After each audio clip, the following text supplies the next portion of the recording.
इस देश की आर्थिक स्थिति इस कदर खराब हो गई है कि वहां पर मौजूद भिखारी अब दूसरे देशों में जाकर भीख मांग रहे हैं। इससे अंदाजा लगाया जा सकता है कि इन भिखारी को उन्हीं के देश में लोग भीख तक नहीं दे रहे हैं। क्या है पूरा मामला, पूरी जानकारी देखिए इस खास रिपोर्ट में।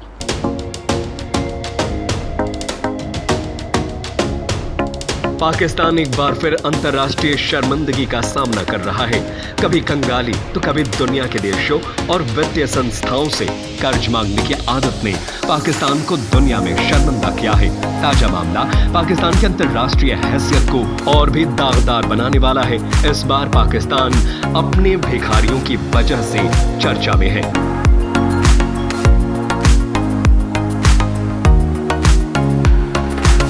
दरअसल खराब आर्थिक हालत से गुजर रहे पाकिस्तान के बारे में शर्मनाक खुलासा हुआ है। पाकिस्तान में ही हुई एक मीटिंग में ओवरसीज पाकिस्तान के सेक्रेटरी ने बताया कि दूसरे देशों में सबसे ज्यादा भिखारी पाकिस्तानी है। उन्होंने ये भी कहा कि विदेश में पाए जाने वाले भिखारियों में 90% पाकिस्तानी है।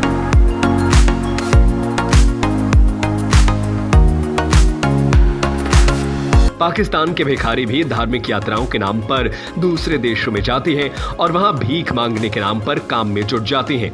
राणा महमूदुल हसन काकड़ की अध्यक्षता में हुई इस बैठक में भिखारियों के बारे में कई मुद्दों पर चर्चा हुई।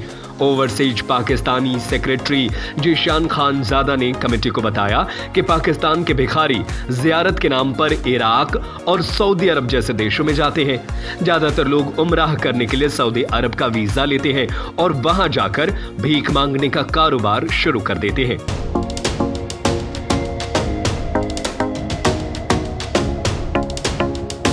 उन्होंने ये भी कहा कि मक्का मस्जिद में पकड़े गए ज्यादातर जेब कतरे भी पाकिस्तानी नागरिक ही हैं।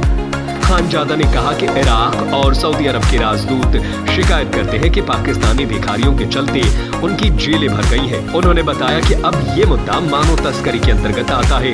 कमेटी की अध्यक्षता कर रहे काकड़ ने कहा कि पाकिस्तान के मानव संसाधन क्षमताओं को देखते हुए कहा कि जापान में 3,40,000 कुशल कारीगरों की जरूरत बताई थी, लेकिन हम सिर्फ 200 भेज पाए, जो कि चिंताजनक है। वहीं भारत से 1.5 लाख लोग तो नेपाल से 91,000 लोग जापान गए।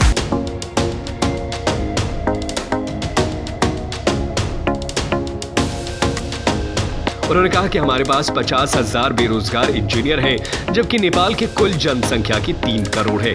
फिर भी उन लोगों ने ज्यादा लोग भेज दिए।